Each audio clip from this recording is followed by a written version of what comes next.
Hello and welcome to Honest Faith Conversations. As always, I'm your co-host, Miguel Covarrubias. And I am Kathy Covarrubias. And today, let's talk about The Walking Dead season premiere of their season 8. Well, spoilers ahead. So if you have not yet watched the season premiere, that's, spoilers are coming up for that. They're coming for you. They're coming. So we are going to be doing something a little different today. Instead of just the review and summary, we're also going to add our predictions for season 8. Yes. So we'll see how wrong we are at the end of season 8. So in May, and we do the full season of Walking Dead season 8, we can look back and say how wrong we were. Mm-hmm. So I'll start with my review, or my summary, rather, for this premiere episode of Season 8. It flashes between 3 different time periods for Rick, and I'm really thinking that these are 2 different versions of the same future that it flashes between, and the present, as it were. Because this kind of takes place maybe like a month or 2 after the last episode of season 7. I think so, yeah. Based on the amount of stuff that is, like, planning. Yeah. Yep. So that's my review, or my summary. Okay, all right. They're going to elaborate on that. Okay. I was, but you jumped in, so you kind of finished my Oh, summary was that there. it? I'm sorry. Yeah, that's fine. I just thought I was helping. So my summary is Rick and the other colonies have grouped together official since last time, because the kingdom is now officially involved in everybody's plots. And they are going to show that they cannot be, I don't know. They're going to show that they're tougher than Negan thinks that they are. Yes. Yes. So they go to Negan, and then they show that they're tough. They kind of, beat their chests, and then off they go. Okay. As far as season premieres go, this was a little more tame, but I think the showrunners for Walking Dead kind of needed to do that. They needed to take a step back after the season 6 finale and the season 7 premiere, where everybody was kind of like, what? That's the season finale for season 6? In fact, it stressed Kathy out so much we had a baby. Yeah. So he was 3 weeks early because of that. Couldn't help it. I was stressed. So I think it was a little bit more tame, but I also think it does set up a good kind of starting point for the season. It kind of gives you, like, finally the survivors are on on more of a healthy foot at the beginning of the season than they have been in previous seasons. But you can see that things will probably go wrong because more often than not they do. So, especially with Rick's plans. Yeah. That was my summary. Or my review. I was about to say... I keep getting those mixed up. Why do I keep doing that? I agree with you that, this was a little bit of their more slower ones. It wasn't a bad episode, because believe me, we've had some pretty bad episodes. Just the whole season 2. Yeah, but it was definitely better than that. I do like how everybody seems to be a little bit more, like, coming together as a cohesive unit. We kind of see that there's not so much of a Ricktatorship, but we'll talk about that a little bit more, which I prefer because, as you guys know, Rick, when he's in charge, tends to go a little crazy. So my predictions for this season, and I'll finish with this section because I will talk about this here in just a second, but yes, I do think that these are 2 different visions of the same future for Rick in this episode, of the flash forwards, of one where he's obviously in pain and struggling with something right next to that stained glass window that may be on Carol's front porch in the kingdom where Carol has been staying. I'm not quite sure about that. Somebody can go back to the footage and say that I was right or wrong on that. But I'm not sure, but I'm guessing that it's outside the kingdom. I'm guessing that somebody's dead. So I'm guessing that is the actual future of this season. I know that they haven't shot the entire season yet. They're still working on that, and so that's probably not like full-fledged future. That might be like the mid-season finale. Yeah. But I think that I haven't read the comic books, so I'm going into this blind. So my prediction is that the Saviors is not going to go well. Like they'll have a bargaining chip, I think. I wouldn't say it's so weird because he's not really captured. He kind of just like happened to like go into the same spot as where Negan was. It was kind of a weird. Yeah, thing. but it was that makes him captured with all the walkers around there and stuff like that. You know, no chance of escaping. That's for sure. Yeah, he doesn't have his pooping pants on, so. I'm trying to make sure that we don't label this episode expletive, so...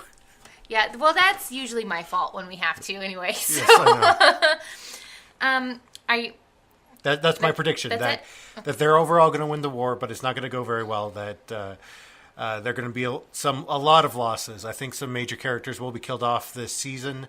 I'm not sure if it's going to be Coral or Carol or... I think it might be Carol. I think it might be Carol and Morgan. I think Carol and Morgan are not going to survive this season. Well, and Morgan, I mean, he's one of those, like... Because we've got Clear Morgan. We've got Crazy Morgan right now, and that's not a good Morgan. And I think that Morgan's going to... You know, since he was kind of the moral compass season 7, he's going to die this season. Oh, yeah. That's why I think he's going to die, too. I also think that maybe there is a chance that Father Gabriel will, too, just because we have grown to like him a little bit more. Like, everybody hated him at one point in time, but now he's, like, starting to kind of redeem himself. And anytime that happens, people, they die. Yeah, and he was also a moral compass for the Alexandria group in season 7. So, yeah, he's probably going to die, too. Yeah. So... That's your only prediction, is that Father Gabriel's going to die? Well, and I think Carol's probably going to die too. I don't know if they're actually going to kill Negan. I love Carol, but I think that Carol's kind of run her course. You know, her storyline, I feel, is at an end. Yeah, there's not much else that she can go from here. I think there's too much love around Daryl to where... I don't think they can kill him off. If they do kill him off, there's going to be riots in the streets. No, see, that's going to be season 9. It's going to be Daryl and Dwight. I feel like. I just wish that, you know, I'm kind of a little sick of Rick. I would not be upset if Rick died. I don't think they're going to kill off Rick. Even though this is the story of Rick, so that's why they're not going to kill him off. Yeah. But I still feel like I wouldn't be too sad if he were to pass away. Or maybe Judith. I mean, she's not alive anymore in the comic books. Yeah.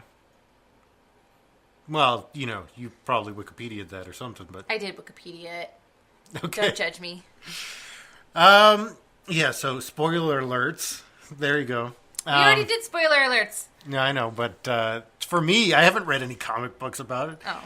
Well, I've read a couple of the first couple ones, so... Season 2, oh, man. Anyway... Moving on to what I think are two visions of the future, and I really think this is kind of the crux for this episode. It really revolves around Rick, and I think that we saw this a bit for Rick in season... And I think this is more or less the callbacks to the former seasons, because this is episode 100. They've done 100 episodes, and for a show like Walking Dead, where they only get, maybe 12 episodes per season? Yep. That this is a big deal, you know, season 8, this is, you know, huge. So they did a lot of callbacks to where they were before, and we've seen kind of Rick doing this whole visions of the future thing before. We saw it with the pleasant vision of the future for Alexandria, with everybody with Glenn and Abraham and everybody else around the table. Having a picnic.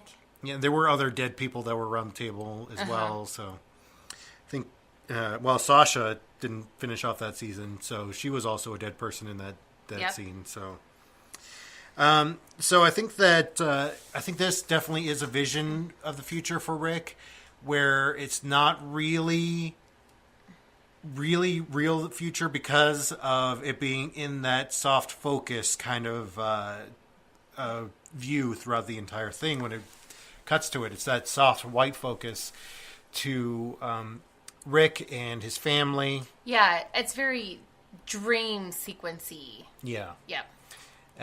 Even though this is something that happens in the comics with Future, with that celebration and the whispers coming in, and everything else like that. That I really don't think that this is the way that they're going to go with a TV series. A lot of things do call back to the comics. You do have kind of a shot for shot remake from the comics to this episode.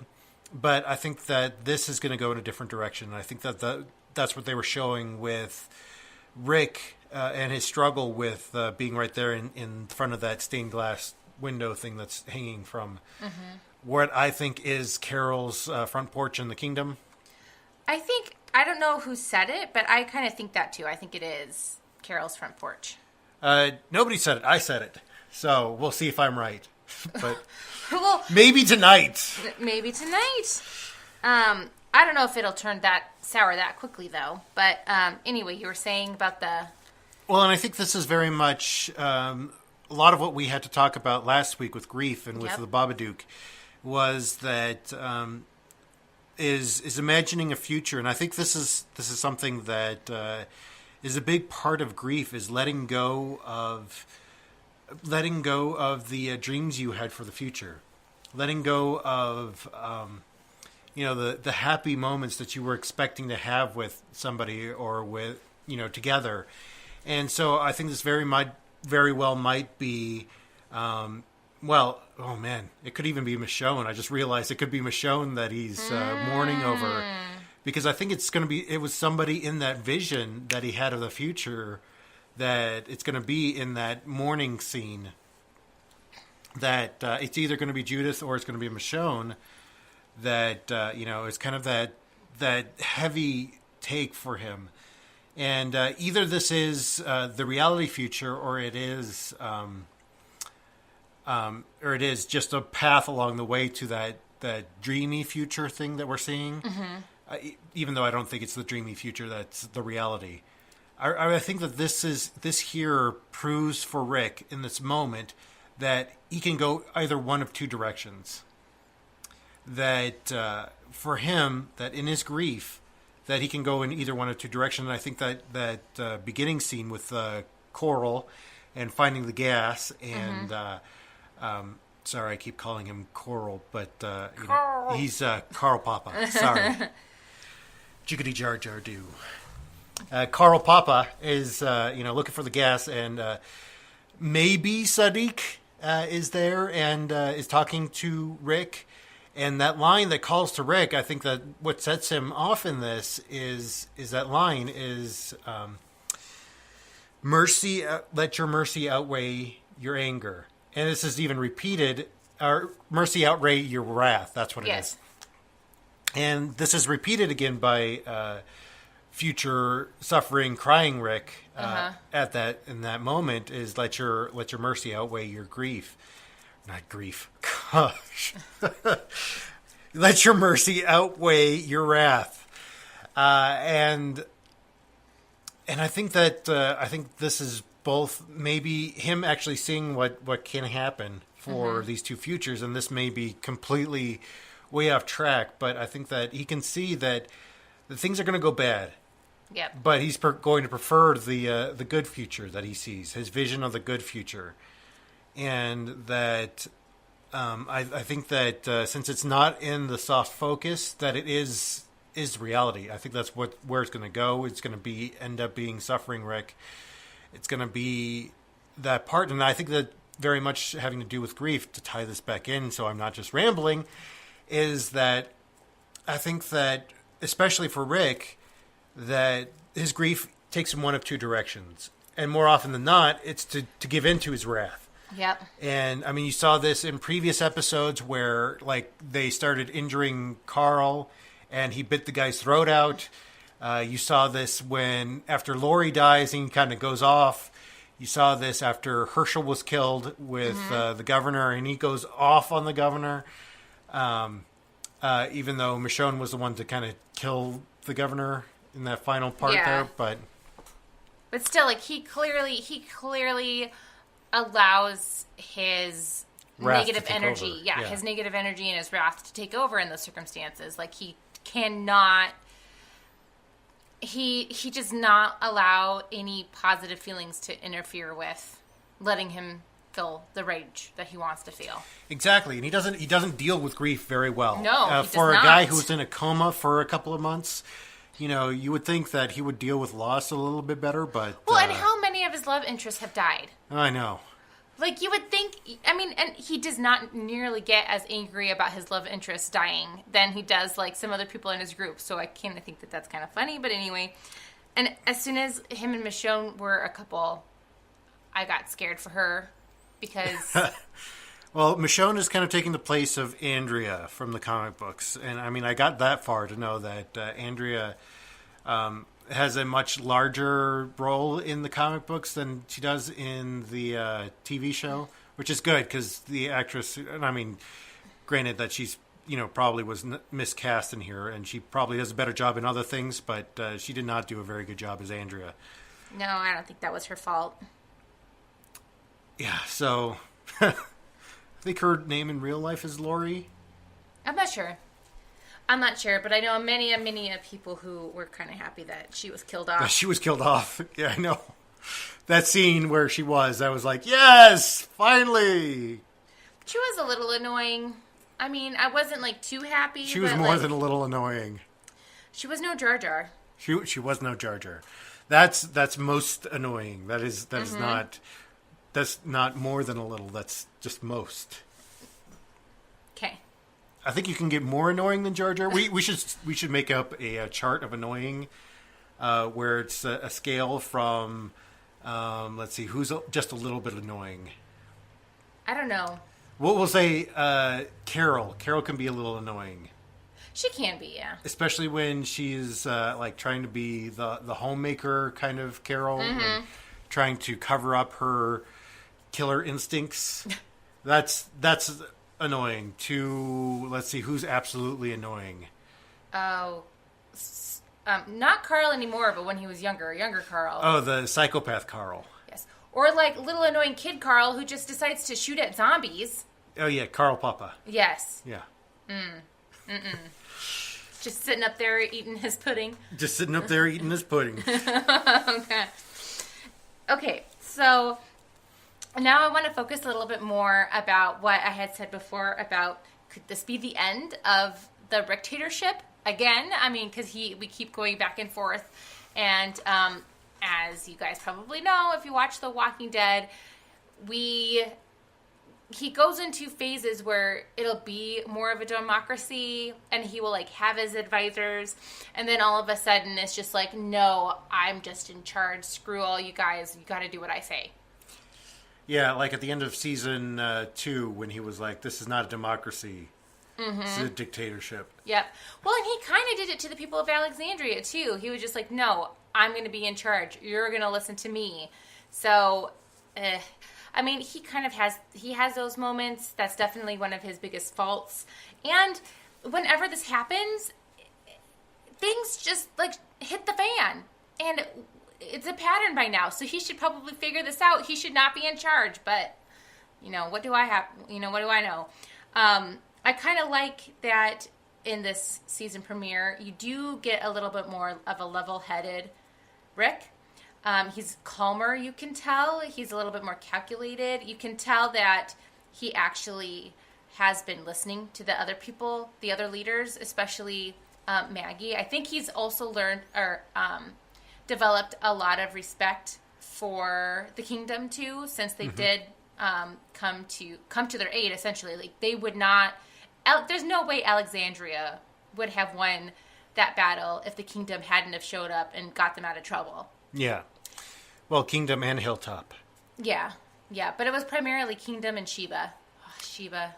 Well, and I also kind of feel like they didn't show this, but it may have been that's the reason why the armbands was some people from Hilltop or Kingdom may have been shot and killed accidentally in that battle because... Oh, that's a good point. I can see that. Yep.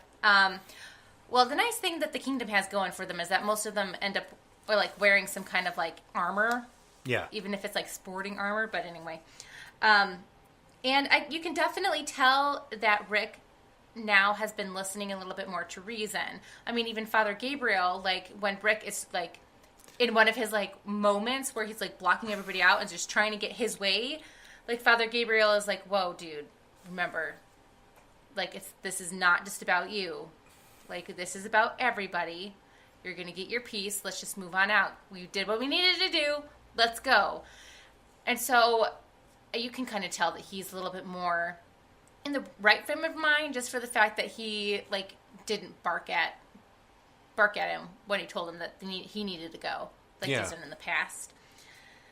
And I think that this is actually the way that they're handling things is actually a better way to handle group situations in real life.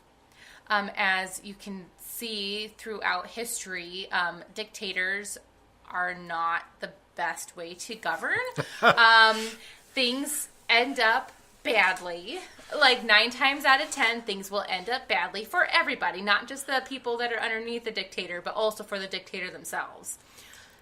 Well, because they've been getting their way for a long time, that, eventually people are like, yeah, we've had enough. Yeah. And then, unfortunately, there's still some dictators out there that their end is going to come eventually, but right now their people are so underfoot that they can't do anything. But according to history, they'll eventually be weeded out. And yeah, that's a good thing for anybody, for any leader of anything, is don't be a dictator. Yes, don't be a Ricktator. Ricktator. And it's always, and right now you can see it's better for the group now that there's like co-leaders. Like, sure, maybe Rick is a little bit more above the rest, but even in business, it's always better to have co-leaders than it is to have like one head executive, makes all the decisions, doesn't care what anybody else says type of business model. Well, and you even saw in this episode where he says to Maggie that she's a good leader and that after it's over, that even he'll be following her lead. Yeah, because he wants to pass on the torch. He's tired. He's had to deal with a lot of shit. And Maggie, sorry. I'm sorry. Okay. But Maggie, she was a teenager when this started. Or maybe like a young adult, early 20s. I'm not sure. I'm not 100% sure, but she definitely wasn't in a leader role. But she has been able to see what works and what doesn't work. And she's definitely using that to her advantage. And yes, she was kind of been given that leader role without wanting to seek out the leader role. And I think that that's exactly what makes a good leader, are people who just have leadership like thrust upon them instead of them seeking out leadership.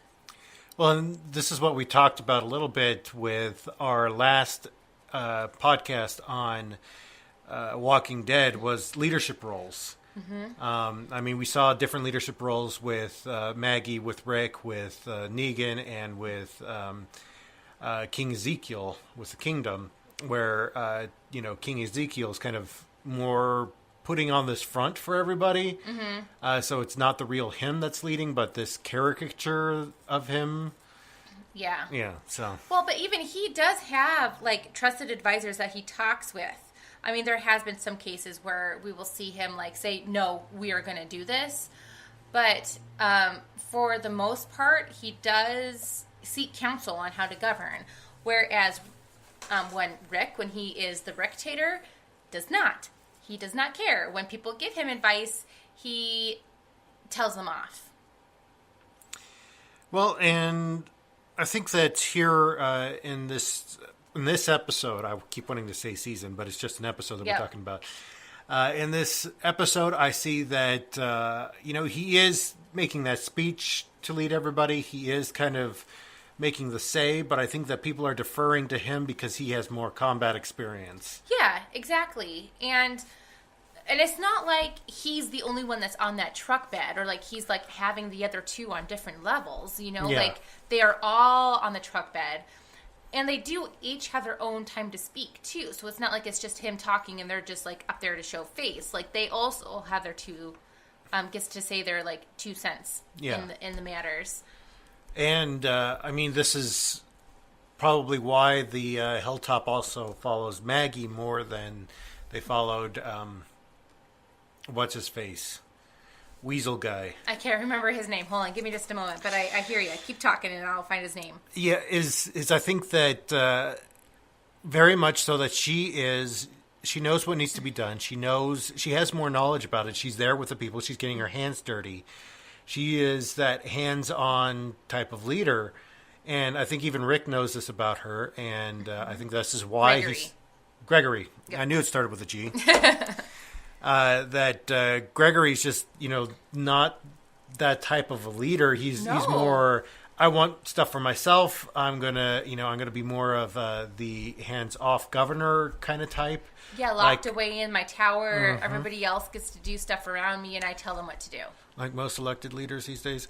But is when you have those leaders who are those hands-on type, people will automatically listen to her. And this is I think why they both ended the last season and began this episode with Maggie's speech about Glenn wanting to follow Rick, and that it was that she's kind of giving power over to Rick a little bit here to say this is a good guy to follow. Yep. Because his combat experience, that he is going to try to save as many people as possible. Yeah.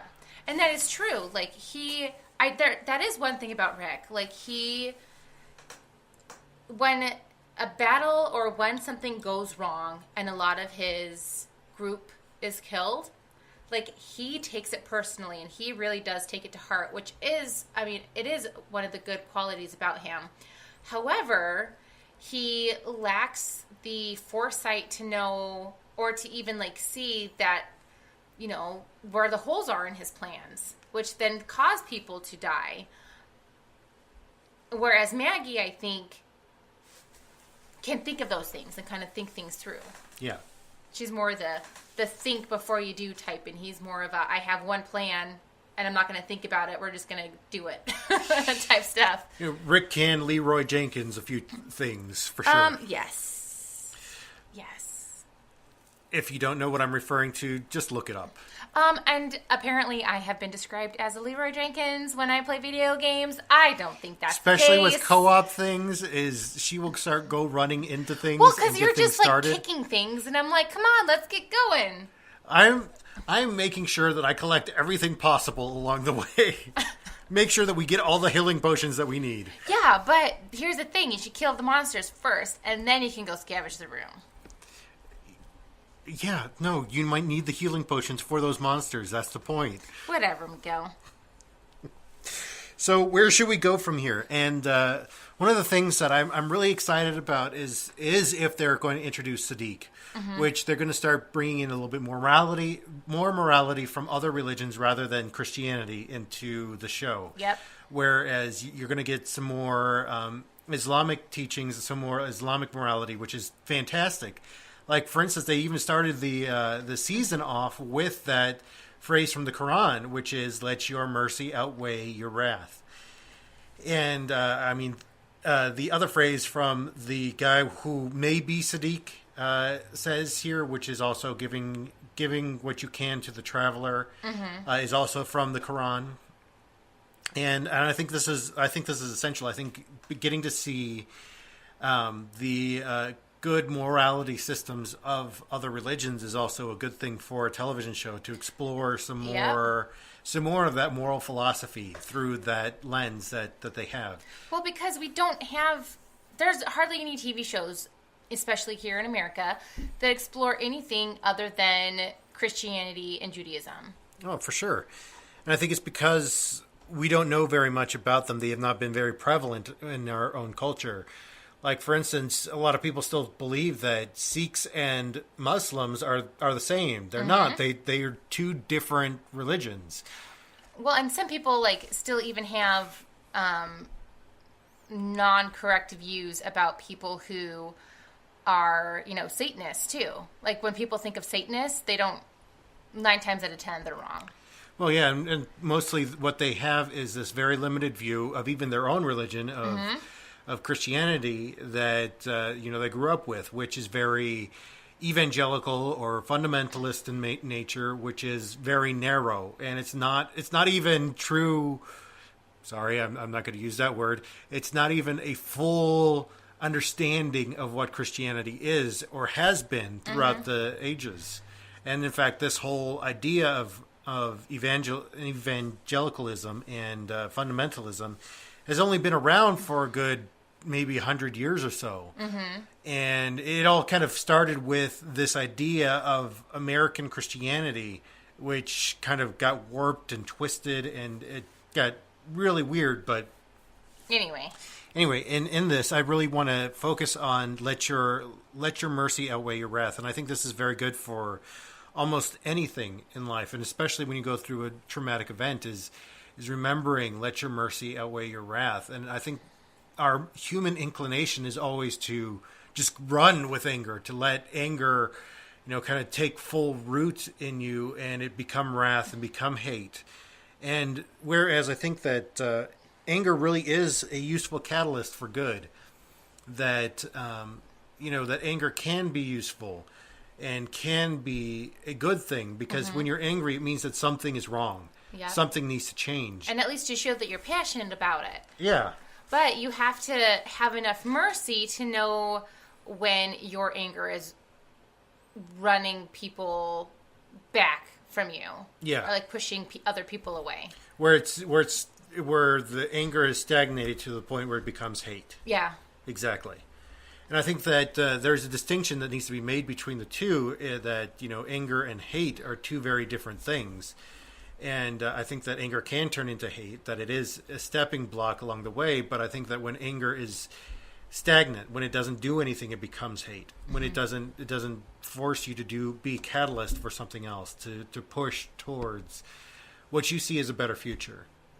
And I think that as in the discussion with Rick here, is that I think Rick is pushing towards that better future that he views, that better future of living happily in Alexandria with that celebration that comes up. And I don't even know if the show is going to run into the Whispers or not, or if they're going to end in season 9 or whatever. So isn't there? Well, haven't they been kind of like hinting at them? Sort of and sort of not. It's really up in the air at the moment, I think. Yeah. Well, and I kind of want to see, because we do have that other, I can't remember their name, but the all women, community. Yeah, Oceanside. Yeah, Oceanside. Like, I wonder if they're going to bring them back in, even though they stole all of their weapons, because they do have a common enemy. Rick was right on that. Like, they have a common enemy.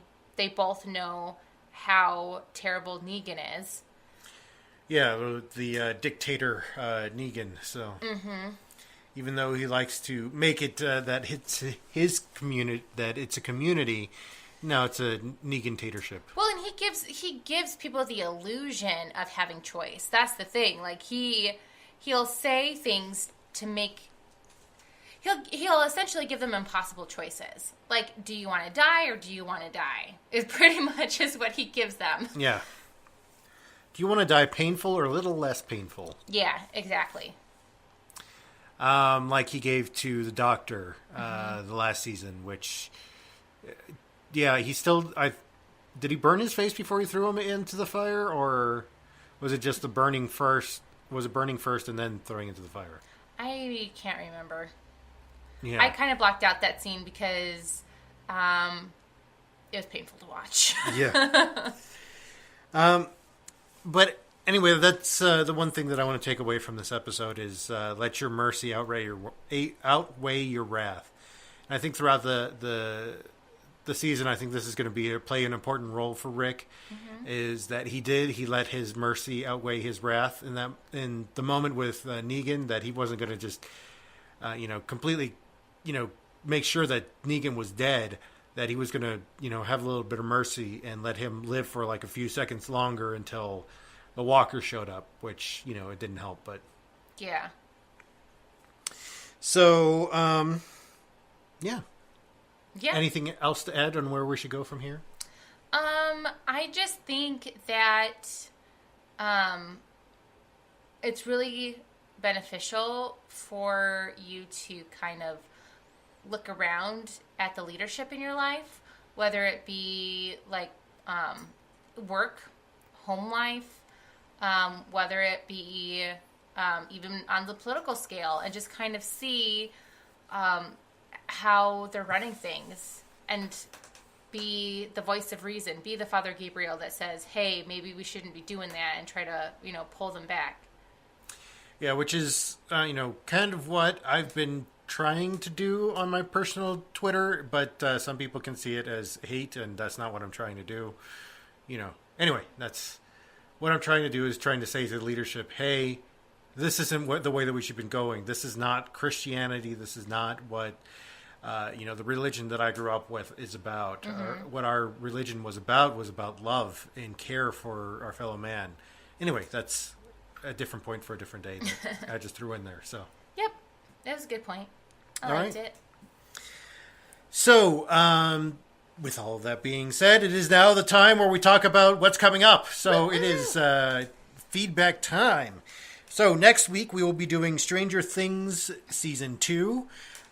Which I think they're just labeling Stranger Things 2, which is fantastic. We are about midway through Stranger Things 2, which is, so far, I think, excellent. Yes. A lot of callbacks to a lot of good Stephen King thrillers in the 80s. We have, I think, callbacks to Carrie. I saw in one episode. We saw callbacks to a couple of other Stephen King things throughout this so far. There's even a Poltergeist kind of throwback. Yep. There's a couple of other things that I'm not going to spoil it for you guys, but we'll talk about Stranger Things 2 next week. Yes. Then the week after that, we will be doing Mindhunters. We have started that first episode down. It was good. Yeah, it's gonna be interesting take, because we're gonna have to take a little bit more philosophical road on that one. A little less morality, a little bit more philosophy. So yes, and again, that is also available on Netflix. So for those of you who don't know what we're talking about, it's available right now, so you can binge watch it before we do our episode. And in 3 weeks, we are going to be doing probably Baby Driver. We may change that over the course of the week, but we'll let you know what we're going to be doing in about 3 weeks. So that'll be coming up. That's tentative. That is tentative. Yes. And so if you have anything to say about those or about Walking Dead, if you want to give your predictions to Walking Dead Season 8, that would be great too. Just give us a phone call, leave us a voicemail at 720-372-3879. That is a Google Voice number. So it will basically just say the Google Voice customer that you have called is not available at this time. And then after that, you will leave your message. So that is how to do that. You can also find us on social media. We are on Facebook with facebook.com/realhonestfaith. And if you interact, because of the Facebook algorithms, if you interact with our page like a couple of times a week, then you'll begin to see our posts on your page. If not, then you will not see our posts on your page, because that's the way the Facebook algorithms work. So at least go on there and like a few things, and then you should be good to go. Yeah, like a few things, or even share something you find interesting, or, just like a few things and be like, hey, I'm here. Yep. Comment on something and be like, hey, I'm here. Yep. Hello, everybody. You can do that whole YouTube thing that was big for a long time, where people said first on videos. Oh, yes. Do that. You can, first. And then, it doesn't say anything ever again on that page. So. Oh, my gosh. we have a lot of things that you guys can be first on because we don't have any comments on some of our things, and so Yeah, scour our archives and see what you can you're put. gonna have one person who's gonna go through and put first on every single one of our. Hey, if we can get one person to do that, then I'm happy. It'll up our algorithm a little bit and be shown to other people. But we wanted to celebrate a little bit about our Facebook. Is we are now more than 100 likes on our Facebook page. Yes, thank you. Yes, very much so. And we are now more than 666 hours listened to our podcast. So you guys are awesome. I can't believe you guys actually listen to us. That is so awesome. We just want to say a great big thank you to all of our support on the blog, on the podcast, on the Facebook page. You can also find us on Twitter. You can tweet at us at Real Honest Faith. We are also available by email, honestfaithconvos@gmail.com. You can find us on the web at thehonestfaith.com. That is where you can find the blog, the podcast, the links out to other places like our other Facebook pages and other things like that.